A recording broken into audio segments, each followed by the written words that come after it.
शापाशनी वारवणे. किती देहावर प्रेम आपण करतो लक्षात ठेवा. ठेसही लागली माणसाला तर त्याच्या वेदना असह्य होतात. परंतु काका व्रतभंग झाला म्हणून स्वतःचे हात या ठिकाणी तोडल्या गेले, तुटल्या गेले. आता हाताविरहितचा हा महात्मा कसा होईल याचाही विचार केला नाही.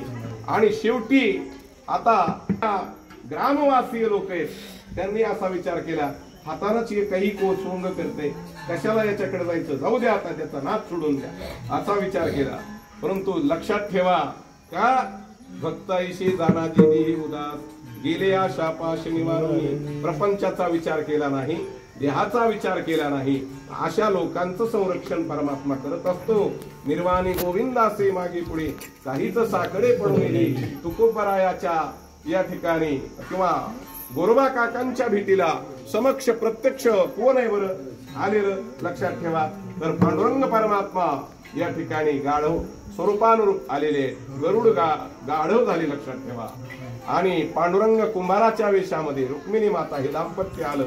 काम शोधत आहेत, पाहिलं, काम दिलं, काम करू लागले आणि त्यांच्या प्रपंचामध्ये भरभराट केली.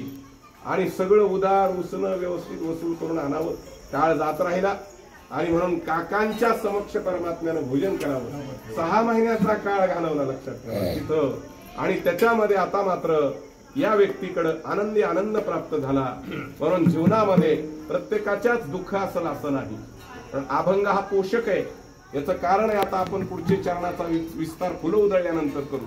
कारण काकांचं या ठिकाणी जे महात्म्य, आज त्यांची चैत्रवद्य त्रयोदशी ही पुण्यस्मरणाची तिथी आहे.